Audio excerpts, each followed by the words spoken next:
Hi friends, welcome to Infopost Telugu. మనకు GDS rule 3 గురించి ఒక పెద్ద అప్డేట్ వచ్చిందండి.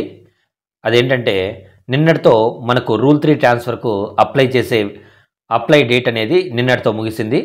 కానీ నిన్న కొన్ని సాంకేతిక సమస్యలు వచ్చిన కారణంగా మనకు ఒక రోజు అనేది ఎక్స్టెన్షన్ చేయడం జరిగింది. అంటే 12 వరకున్న డేటు 13 వరకు మనకి ఇవ్వడం జరిగింది. అంతేకాకుండా మనకు కరెక్షన్ డేట్ కూడా 14-15 అంటే 13-14 అని ఇంతకుముందు ఉన్నింది.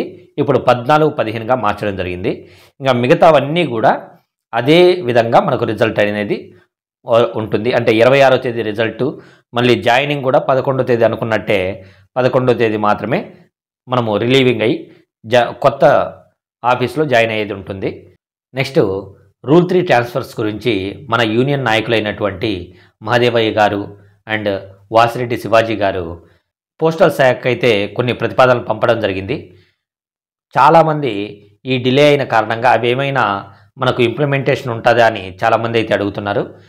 కానీ మనకు అవేమీ ప్రజెంట్ అయితే మనకు తీసుకోలేదండి. ఓన్లీ మనకు సాంకేతిక సమస్యలు ఉన్న కారణంగా మాత్రమే ఒకరోజు ఎక్స్టెన్షన్ చేయడం జరిగింది. ఆ ప్రతిపాదనలన్నీ కూడా నెక్స్ట్ నోటిఫికేషన్లో, అంటే నెక్స్ట్ రూల్ 3 ట్రాన్స్ఫర్కి ఏమైనా ఆ ప్రతిపాదనలో కొన్ని అమలు చేసే అవకాశం అయితే ఉంటుంది. ప్రస్తుతానికైతే మనకు అటువంటిది ఏది కూడా మనకు ఇంక్లూడ్ చేయలేదు. అంటే చాలామంది అడుగుతున్నది టెంటేటివ్ వేకెన్సీ ఏమైనా ఇస్తున్నారా అని. కానీ ప్రజెంట్ అయితే ఈ నోటిఫికేషన్కు టెంటేటివ్ వేకెన్సీ లేదనే చెప్పాలి. ఎందుకంటే మనకు తర్వాత జరగబోయే డేట్స్ కూడా ఇచ్చారు కాబట్టి టెంటేటివ్ వేకెన్సీ మాత్రము ఈ నోటిఫికేషన్కి అయితే ఖచ్చితంగా ఉండదు. ఓకేనా. ఈ మధ్య తెలంగాణలోని జీడిఎస్ అభ్యర్థుల గురించి ఒక న్యూస్ అయితే వైరల్ అవుతుంది.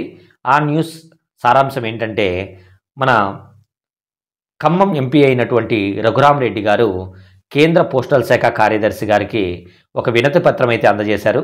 ఈ వినతి పత్రం సారాంశం ఏంటంటే, మన తెలంగాణ అభ్యర్థులకు కరోనా పాస్ టైంలో హయ్యెస్ట్ 95% వరకే వేయడం జరిగింది.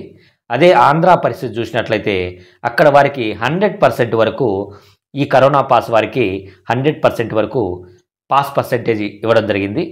దీని కారణంగా ఇక్కడ 95-100 లోపల ఆంధ్ర వాళ్ళైతే ఫిల్ చేయడం జరగడం వల్ల చాలామంది తెలంగాణ అభ్యర్థులు స్థానికంగా జాబ్లు అయితే కోల్పోవడం జరుగుతుంది. అది అందరికీ తెలిసిన విషయమే. గత 3 సంవత్సరాల నుంచి ఆంధ్ర అభ్యర్థులు అయితే తెలంగాణలో అప్లై చేసి చాలామంది అయితే జాబ్లు పొందుతున్నారు. దీన్ని ప్రధాన సమస్యగా మన ఖమ్మం ఎంపీ అయినటువంటి రఘురామరెడ్డి గారు ఒక వినతి పత్రం అయితే అందజేయడం జరిగింది. ఇది మనందరం కూడా ఎంపీ గారికి కృతజ్ఞతలు తెలపాల్సిన విషయం అండి. ఎందుకంటే చాలామంది అయితే తెలంగాణ అభ్యర్థులు ఈ జాబులను అయితే చాలామంది అయితే కోల్పోతున్నారు. ఎక్కువ మంది ఆంధ్ర అభ్యర్థులు ఇక్కడ రావడం కారణంగా తెలంగాణ అభ్యర్థులకైతే ఖచ్చితంగా నష్టం జరుగుతుంది. కానీ ఇక్కడ మనం ఇంకొక పాయింట్ కూడా ఆలోచించాలి.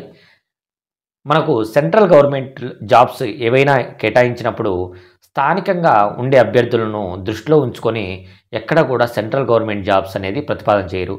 ఎందుకంటే ఈ సెంట్రల్ గవర్నమెంట్ జాబ్స్ అనేది ఏ రాష్ట్రంలో అయినా ఏ అభ్యర్థి అయినా ఎక్కడి నుంచి అయినా అప్లై చేయొచ్చు, ఎవరైనా జాబ్ పొందొచ్చు అనే కొన్ని కండిషన్స్తో ఉంటాయి. కాబట్టి దీంట్లో ఎంతవరకు గవర్నమెంట్ ప్రతిపాదిస్తుందనేది మనం ఫ్యూచర్లో చూడాలి. కానీ తెలంగాణ అభ్యర్థుల పరంగా ఎంతో కొంత ఒక స్టెప్ ముందుకు తీసుకుంటే చాలా అనేది వీరికి అనేది చాలా ఉపయోగపడుతుంది. ఇది ప్రధాన సమస్య కాబట్టి దీన్ని ప్రభుత్వము ఏ విధంగా ముందుకు పోతుందో మనము అందరం చూడాలి. నెక్స్ట్ నోటిఫికేషన్ అయితే ఈ వినతి పత్రం యొక్క అభ్యర్థన మాత్రము ఎటువంటి పరిస్థితుల్లో పరిగణలోకి తీసుకోరు కాబట్టి నెక్స్ట్ నోటిఫికేషన్ యథావిధిగా జరుగుతుంది. ఆ నెక్స్ట్ నోటిఫికేషన్కి ఏమైనా దీనిలోని ప్రతిపాదనలు తీసుకుంటే ఎంతో కొంత తెలంగాణ అభ్యర్థులకైతే ఉపయోగంగా ఉంటుంది.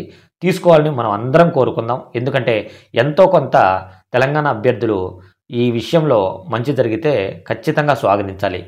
దయచేసి మీకు ఎటువంటి డౌట్ ఉన్నా కామెంట్ చేయండి. ఈ వీడియో చూసే ఏ క్రమంలో అయినా మీకు నచ్చినట్లయితే ప్లీజ్ లైక్ చేయండి. దయచేసి నా ఛానల్ సబ్స్క్రైబ్ చేసుకోండి. Thank you.